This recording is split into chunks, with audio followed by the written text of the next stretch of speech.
behalf of Namita Gokhale and William Dalrymple and all my colleagues at Teamwork Arts, welcome you back to JLF's Brave New World.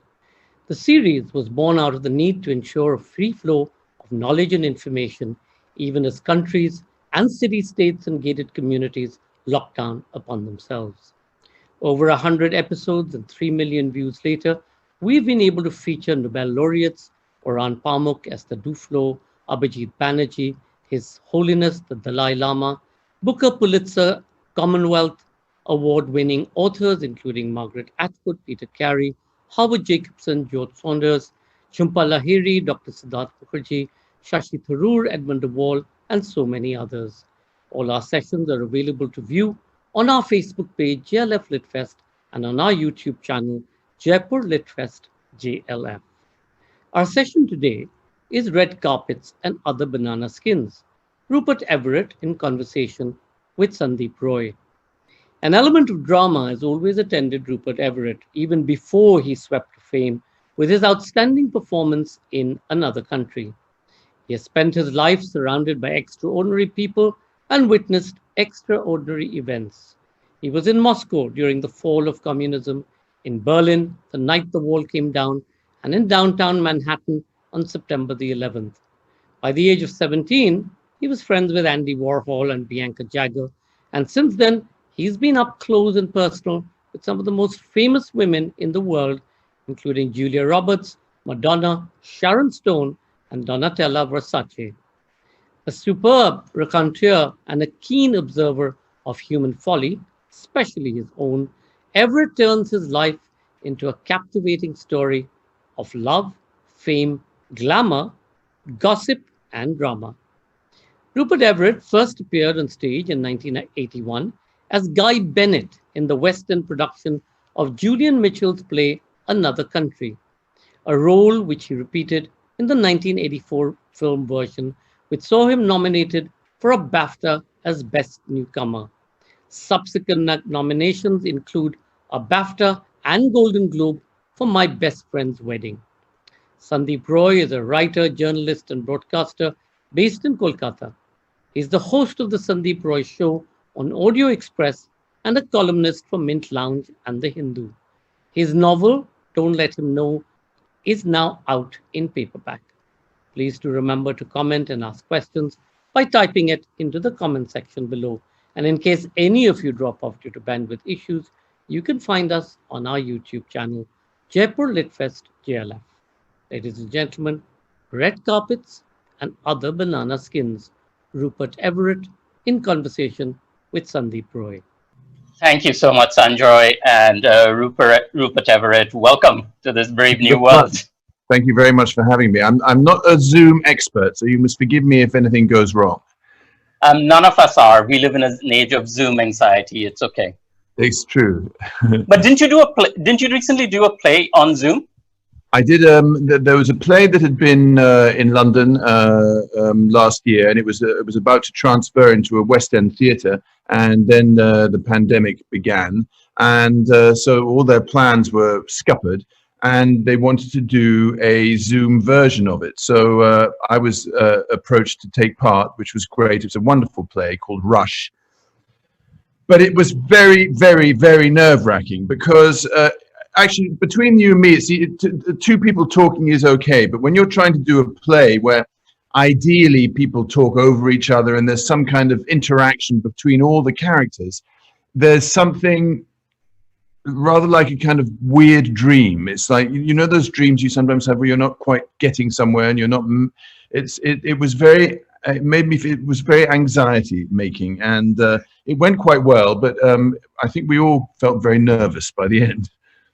Well, you've written in your memoir that, you know, the noise of the audience entering a theater on the first night of production, that's a high more than an orgasm or a drug. And you said the closest you could compare it to was waiting for your HIV test results to come out. I mean, right. What happens with that when you're performing on Zoom? Well, I think you've really pinpointed the problem. There's, all these jobs are to do with communication and to do with audience. And I don't know whether audiences realize this, but in the theatre, they're an integral part of the performance. And they can change the performance, by the way, every day into something different. And suddenly when they disappeared, there's a very flat feeling, and it's not even, even when you make movies or television, you still have an audience. Everyone quietens down before a take, and there's a feeling of concentration, and everybody's concentrated on the action. And I think that's the concentration on the action is part of the magic of performance, really, of other people. Right. I have to say that right off the bat that I don't think I've ever, well, I definitely have never had the opportunity, and I doubt I will ever have the opportunity again to be talking to someone and have a line in his book that goes, okay, so I'm not having an affair with Rudolf Nureyev, I said, but I am shagging Ian McKellen, I swear. I mean, and this is not fiction, it's part of a memoir. When did you feel that it was safe to write a memoir and be as candid as that? Because it requires a certain kind of ruthlessness to tell the truth. Well, it's for me, it didn't seem to be an issue. I'd made friends with this boy when we were. He came to audition at my drama school, and then we were both dressers in the theatre, dressing the actors in the Royal Shakespeare Company. And I was a fantasist, and I loved Rudolf Nureyev. And I used to go and hang out at the stage door when Rudolf Nureyev was performing, really at the end of his kind of career, really. This must have been 1978. And I'd pretend to Joe, this friend of mine, I'm actually going to go meet Rudolf. And he was so young and green, he kind of believed it. And I would just go off and then hang out by the stage door of the theatre. And then one day he happened to be going past the stage door of the theatre and saw me hanging out there, and so that's how that story happened. And it was just I don't know, it's a funny story. When you're writing a book, you want to entertain people, and I think it's more interesting and to try and strip down the artifact and be as honest as you can, if you can. Yeah, if you can. I mean, and people living or dead can be harmed by what one writes. Well, but yeah, and so you do know when to draw the line, and all of that. But for example, in this case, the Ian McKellen part, did you have to finish the rest of the story about how you met Sir Ian McKellen? Did I? I was a terrible stage door Johnny. When I was starting out in the theatre, I would go to the stage doors and wait for people, and that's how I met him too. And but I think a lot of people were like that in those days. I've met many people who spent of my age who kind of spent their youth hanging around stage doors and stuff like that, and it was tremendously evocative and exciting, and it was the closest. When you're not in show business, it looks like a world. It is a world, actually. It's almost impossible to get into, and the stage door is sometimes the closest you can get. You can just see the dark interior of a theatre through a stage door, and that's quite often as close as you ever get. And so it was exciting, and I met tons of people, actually, tons of actors waiting at the stage door. Did Ian McKellen ever know that you were boasting about Rudolf Nureyev instead? I have no idea. But when did you start thinking, you started about being an actor. When did you start taking writing seriously? I started taking writing seriously quite early on, actually, but not very successfully. I wrote a couple of novels when I was in my 20s.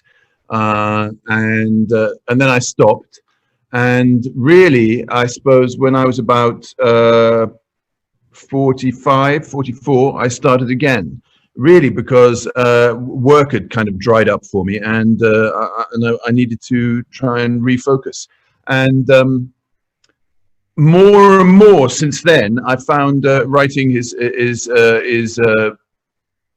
been a wonderful thing for me, particularly now, because it looks to in our country at any rate, and I think in most places in the world, we haven't figured out a way really of going back to work.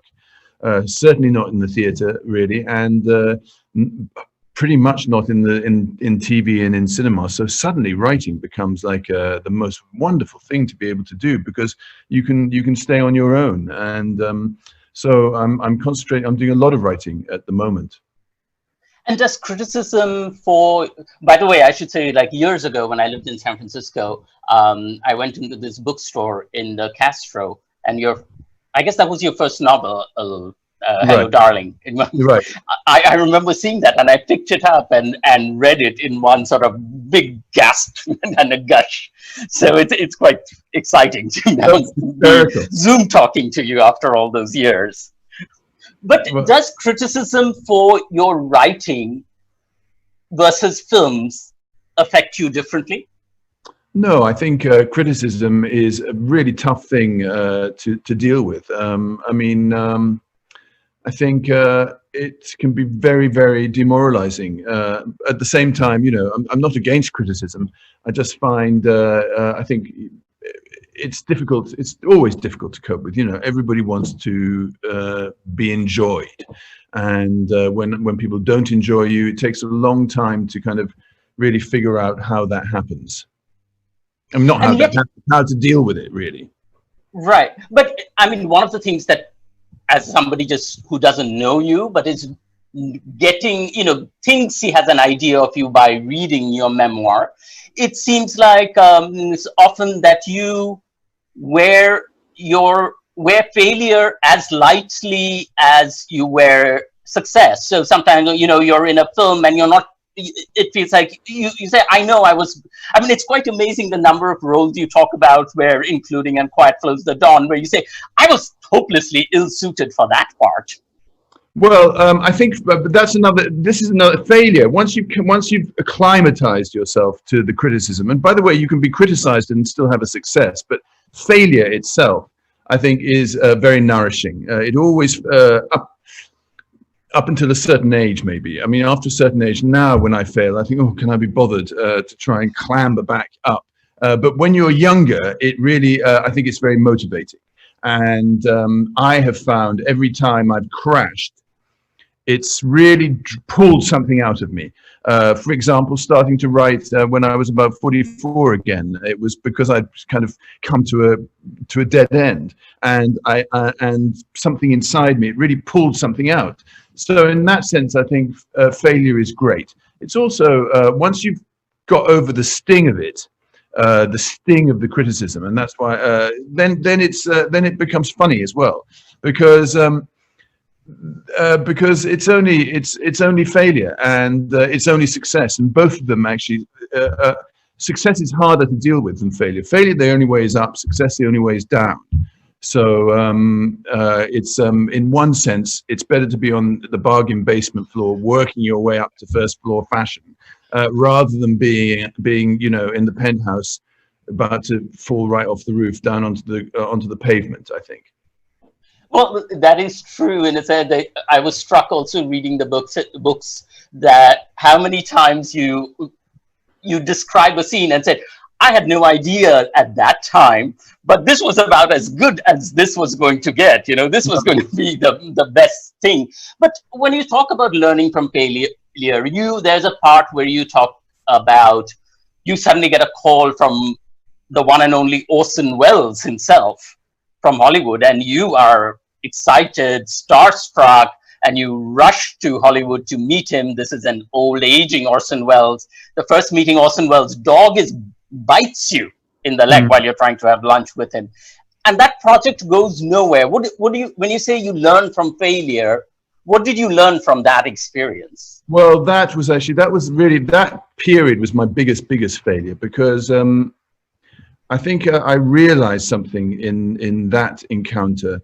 I was tremendously disappointing to Orson Welles. I could just see it as soon as he saw me, because he'd seen me in a film, Another Country, and that film, I kind of owned that film in one sense. I'd been in a play of the story. I'd been part of transferring original play into the West End. My friend had done it, and my friend produced it as a film. I was the center of the film, and I had a kind of I lost all that when I got to America to be with Orson Welles. I suddenly saw myself through his eyes, and I just wasn't in a kind of boys clubbishness kind of frame of mind enough. I was quite taut and anxious. You know, this was 1983, I think. So AIDS had just begun. I had a fairly large sex life. I didn't know whether maybe I'd got HIV or not. I was already in front of the camera. It was very, looking back again, I didn't really realize this at the time, but looking back, I do now see that I was incredibly uptight. I thought at any minute I might get that disease. And so I don't think I was capable of being what you really need to be as a young actor arriving in Hollywood to charm a cantankerous old star. I was a kind of coiled, complicated, all fingers and thumbs. I couldn't open my mouth. All my character that I'd had elsewhere had simply evaporated, and it never really came back as I tried to make it in Hollywood in those early days. And I was there for 3 or 4 or 5 years on and off, and they were a very low time because I just did not eclipse with that place at all. You talk about, that is a time when HIV is like this specter that shadowed lives everywhere. And, I went to the US in the 90s and I caught some of that as well when you didn't know what was happening.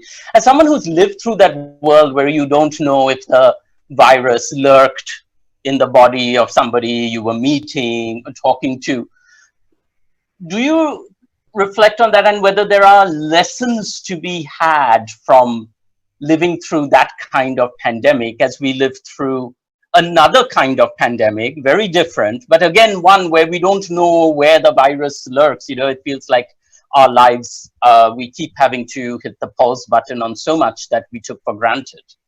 No, I don't find it, I don't feel it has any similarities at all.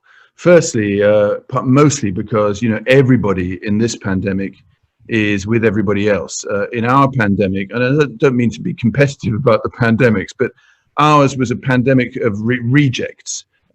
People avoided us. People, even friends, you'd go to somebody's house who had a family, and you could see out of the corner of your eye that your plates were being washed separately from the rest of the groups, which, fine, it was understandable, but it was a disease that nobody wanted to talk about.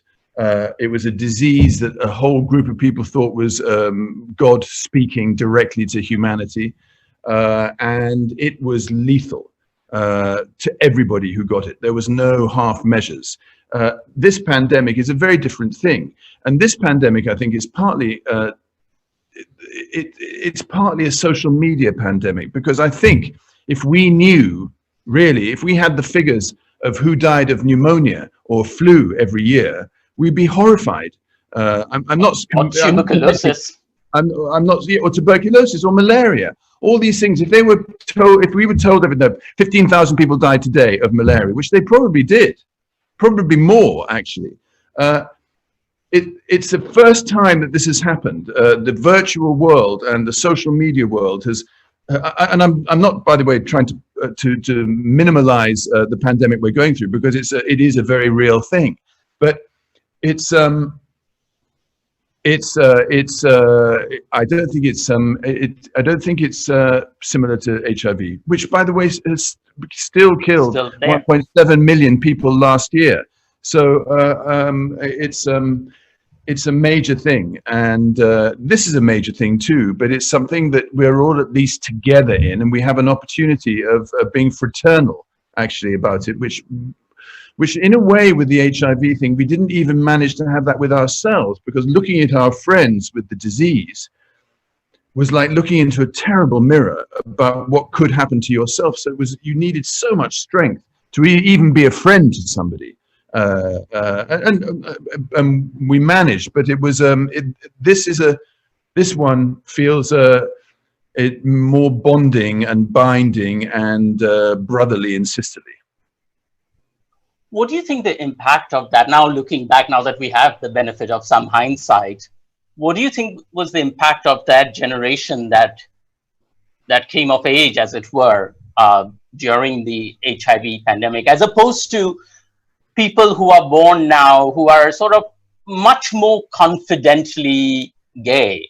You know, they live in a very different world where the issues are more about marriage and benefits. And you in your book talk about also being there at the sort of tail end of the time when it was still sort of illegal and shadowy, and you know, and the effect, and paradoxically, you say that had the effect of kind of breaking down some of the more rigid class barriers in a place like Britain. Well, I think certainly when I first came out onto a gay scene in England, it was an amazingly ageless and classless event. There were only 2 or 3 places in London to go to, and you kind of counted just for having the nerve to go to them. Still, when I didn't realize this either when I was a kid, but we'd only been legal for, I think, 7 years when I first came to London. So, and even though we were legal, in a typically kind of hypocritical British way, we were legal to express ourselves in privacy. We were not legal to express ourselves in a public place. So that gave the police all the leeway they wanted. If they saw us holding hands, they could arrest us, they could do, so things didn't really get that much better. But so getting to a gay club, you just kind of counted for having the nerve to go in. And once you got inside, you saw this extraordinary cross-section of society, and our incredibly rigid class system in England was completely broken down by sex and sexuality, and by a feeling of outsiderness. And it was very exciting. And it was rough and ready. It was outside. It was against walls, and it was in parks because you couldn't go, or in toilets and things like this. Things that the youth today think is absolutely revolting, actually. But it was because that's how it had to be. And what's amazing about the world is when things have to be like that, then somehow you make it into a glamorous event. And I think people love that world. They loved the illegality of it. They loved being in a secret society, only recognizable, you know, by kind of looking someone in the eye, for example. And of course, that generation were the one that really pushed for the things that these generations now have. What's funny, ironic, is that the 2 groups aren't really finding a middle ground to communicate on. You know, the younger generations, I don't know whether it's the same in India, but in England, I just read a script that I was offered a part in, and from someone who came from the 80s. And the people in the script talking about us, oh, well, you're so selfish, so self-obsessed, you don't know about anything, you can't do anything. And that's how that generation think of our generation. And so there's such a big change in this new virtual, new, very puritanical culture, actually, that's coming up in Europe and the West.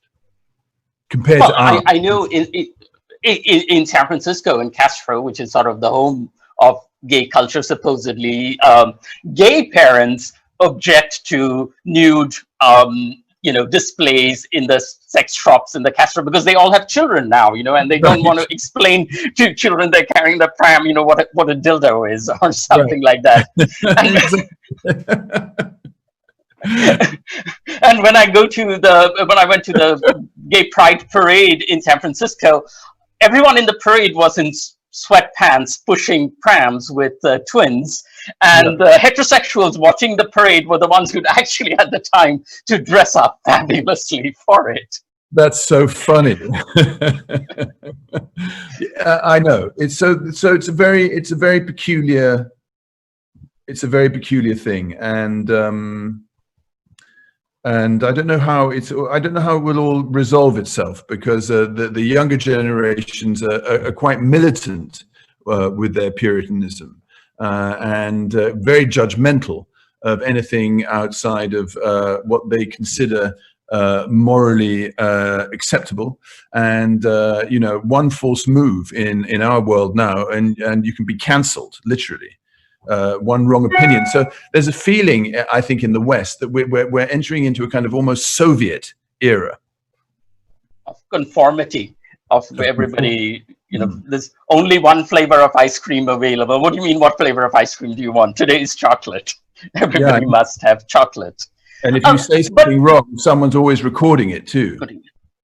But on the same hand, like, what is it then to play as you have been doing recently, play somebody like an Oscar Wilde, and to be thinking and be so immersed in the work and thinking of Oscar Wilde in a time of so much conformity, where everybody is, quote unquote, as if you say, aspiring to a shade of beige.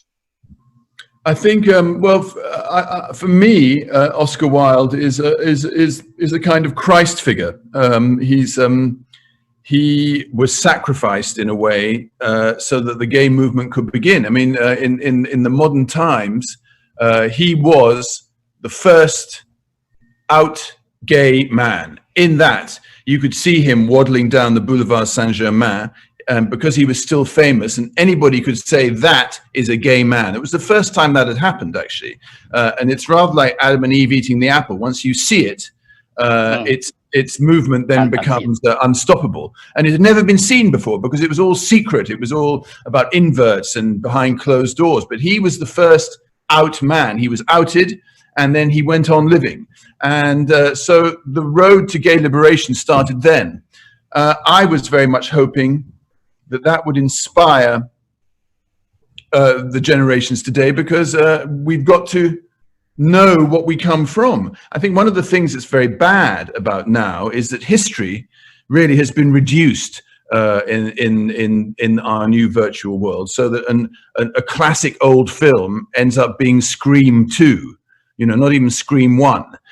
So a sense of perspective is in one sense, I think, what's missing in the world now, and so I think that's something that's really important to work at. And for me, it's important, whether you're a beige, conventional, puritanical homosexual, or you're a slut from the 1970s.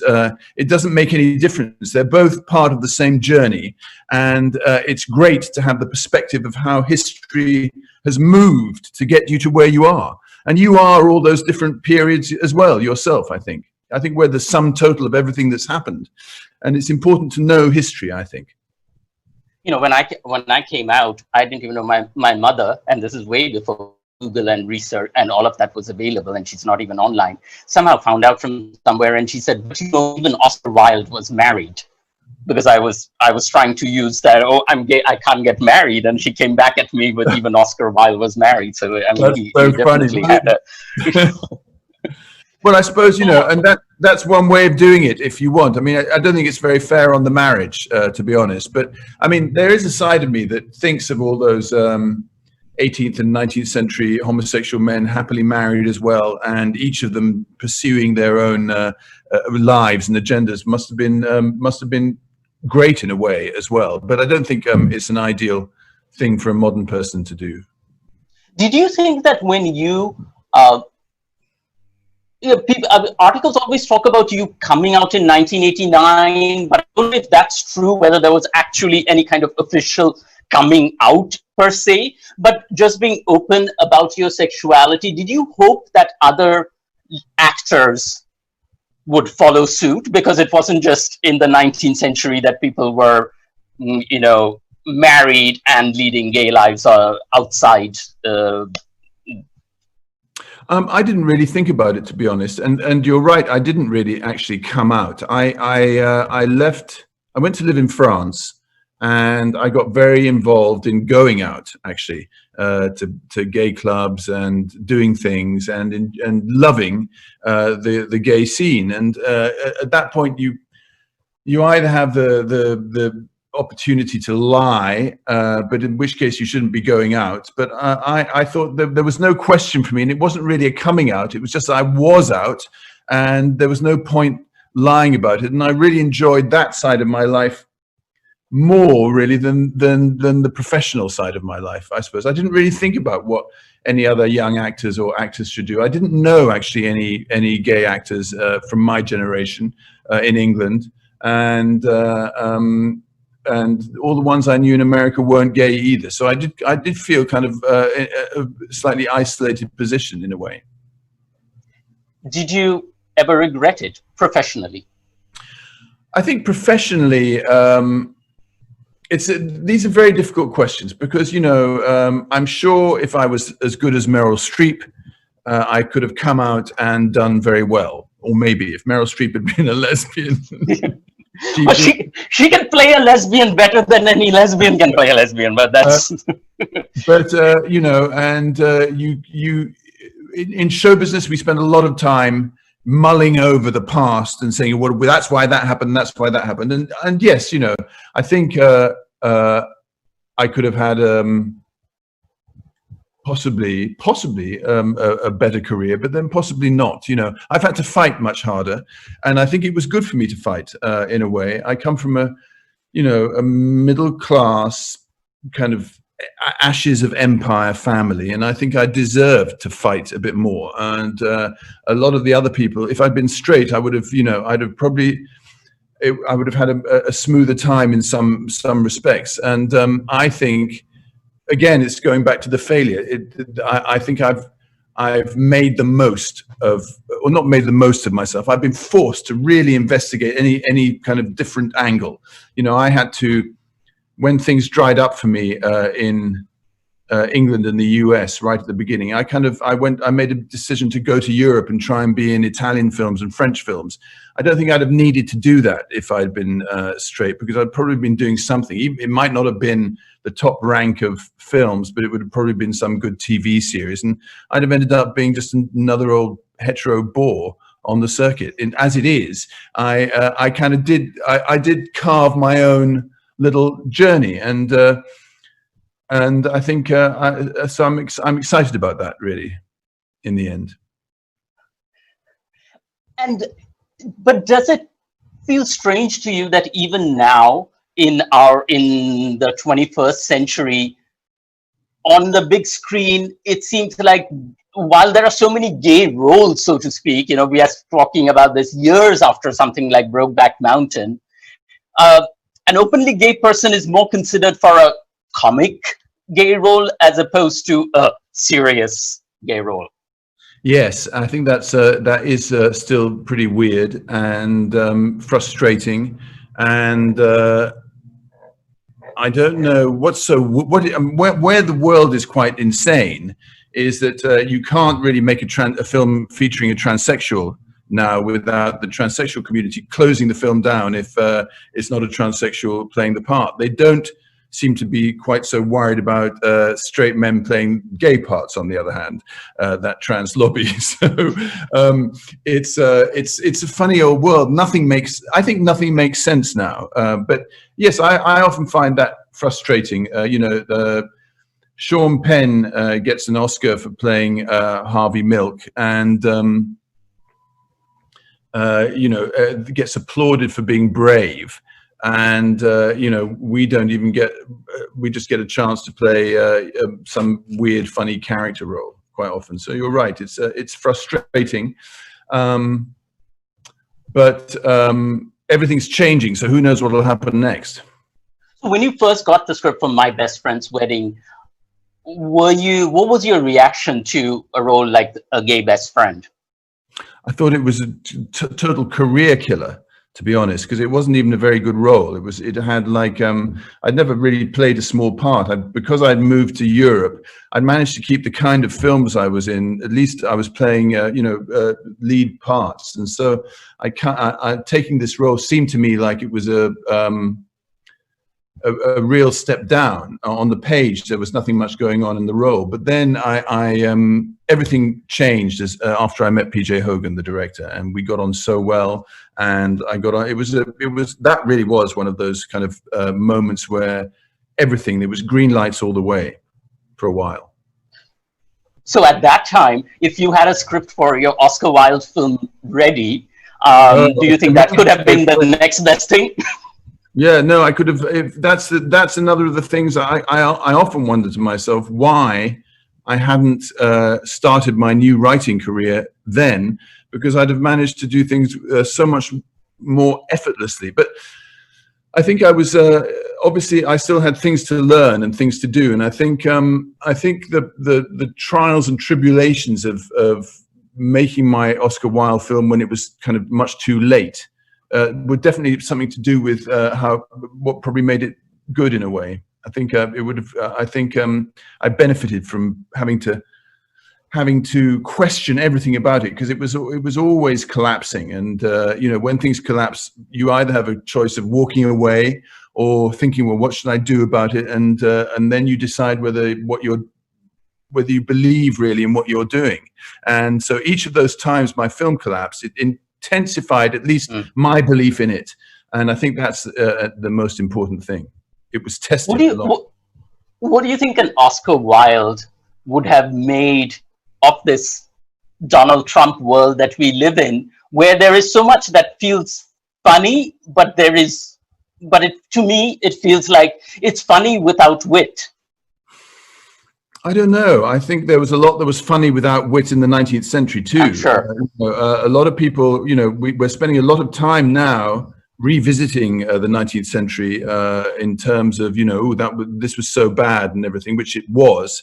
But I think that's an interesting point, because a lot of the past was that brusque and blunt and nasty and mean, and yes, funny. It is funny. You're right. In one sense, it's funny because you just can't believe it. But I think the whole of the past was like that. People were much, much nastier and crueler.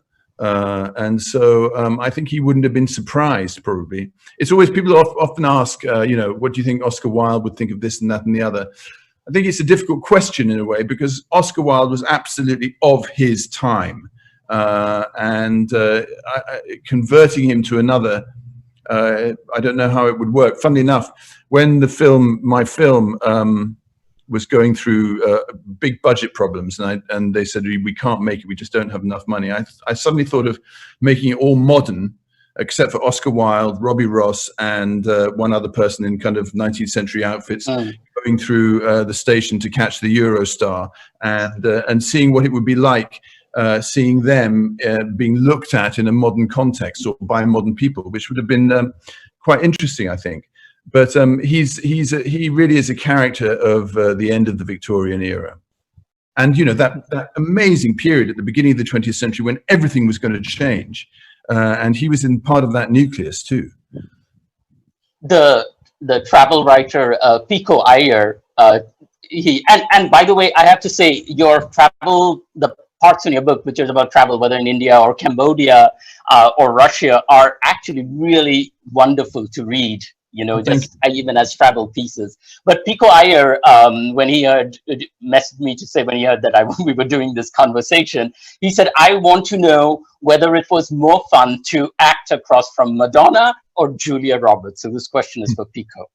Oh, well, I think Julia Roberts is more fun to act with. Julia Roberts is a natural. She's very at home acting, and so when you're acting with someone who's that at home in their acting, it's very good for you too. I don't think Madonna is so at home as an actress. She's more like an actress from the 1920s or the 1930s. When you think of Marlene Dietrich, for example, who used to rehearse everything in front of a mirror, she's very much in control of herself and the camera, but that doesn't necessarily include the other actors in the same way as a modern actress does, because the modern actress really reaches out to the other actor. The 1920s, 30s actress is really reaching out to the camera. It's like that Gloria Swanson thing. The movie's got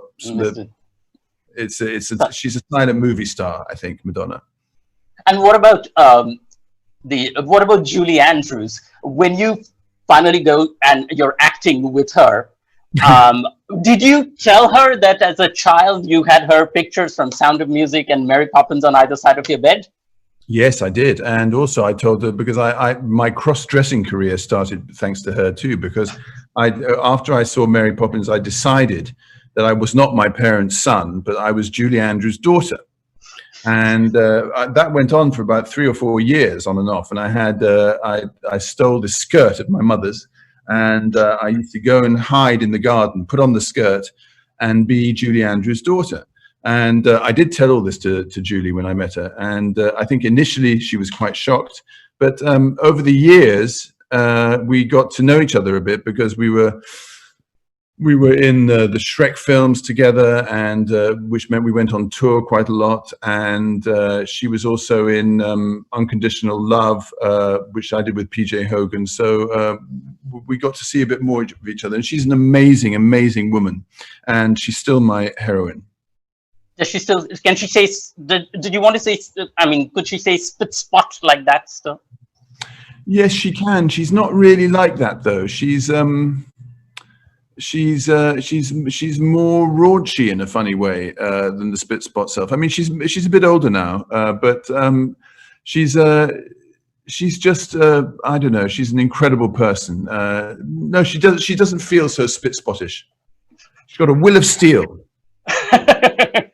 So you've done so many roles. You know, some of them have won you a lot of acclaim. Some of them not so much. You've co-starred with an orangutan.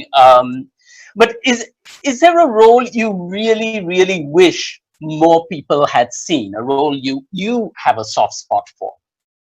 I think probably, yeah, my film that I made myself about Oscar Wilde. You know, I wish the whole world had seen it, because I worked so hard on making it, and I guess I put my whole life into it in a way. So that I would like, if I was king of the world, I'd insist that everybody saw it.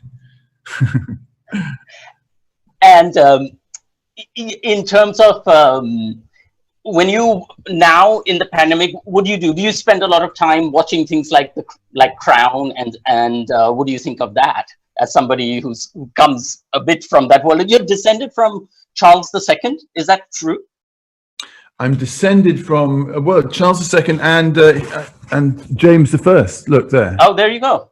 But not really. I mean, so about a bit of millions of people. So I'm not. I don't think I'm not a royal. But my 10th great grandmother was a kind of courtesan, and she had children with Charles II. But I don't watch. I did watch the first series of The Crown. I watched. What did I watch in lockdown? I watched Breaking Bad. Did you see that? Yes. And then I watched a lot of documentaries. I watched. So why didn't you watch the rest of The Crown? I thought you really were into the Queen and all of that. No, I'm not really into the Queen. I mean, I am into the Queen. I like the Queen as a character. The Queen for me is like she's yourself. She's me, because I can look at a picture of the Queen in 1982 and I can remember the hat and I think, oh, I was doing that. So you can always. It's like a famous person. You can tie yourself and various experiences of your own to someone like the Queen. But the Crown. No, I did like the Crown. I'm not. I'm unsure. As I'm unsure of Zoom. I'm unsure of this bingey thing of watching series after series after series, 25 episodes. I feel there's something over entertaining about it. I prefer reading books now, to be honest, and reading history and just looking. I don't like watching the news so much. And I don't know about series. I watched Succession the other day, but I find the whole addictive side of it slightly depressing. Well, we're out of time, and reading books is a perfect way to end something talking about literature and all of that. But since you had a Catholic, you went Catholic upbringing, in your book, you said, I wanted to be a saint with my own basilica. Rupert Everett, what would you be the patron saint of? I would be the patron saint of God. I would be the patron saint of, these questions are so difficult because you want to have a very witty, clever answer. An Oscar Wilde answer. An Oscar Wilde answer. I would like to, I'm flummoxed. I don't know what I'd be the patron saint of. I think I was above sainthood. I wanted to be the virgin. Oh, virginity. The patron saint of virginity. Rediscover. Many of us have rediscovered this in our lockdown time. We have rediscovered our virginity. Okay, well, pray for me then. Thank you, Rupert Everett. Thank you very much for having me. Thanks a lot. Thank you. Thank you so much, the patron saint of virginity. Perhaps the patron saint of good Scottish botanist gin could also feature. That's possible too. Yeah, but I think virginity is good. I'm going to go with that one. Okay, we'll leave that to you. It's your choice after a long time. But thank you both. That was absolutely stunning. Thank you, Rupert Everett. Thank you very much for having me. Thank you. A brilliant. Thank you. I hope it's not too hot for you all over there. It isn't yet, but hopefully with the monsoons being around, we won't drown. Some parts of the country we're drowning, but the rest of it is sort of dry. The rest of us will drown in our own sweat. Yeah. Right. But just to thank our audiences for watching, and I hope you log back at 8:30 p.m. for our next session, California Dreaming, Re-Imaging Silicon Valley, David C. Brock in conversation with Arun Mohan Sukumar. And that's at 8:30 p.m. See you then.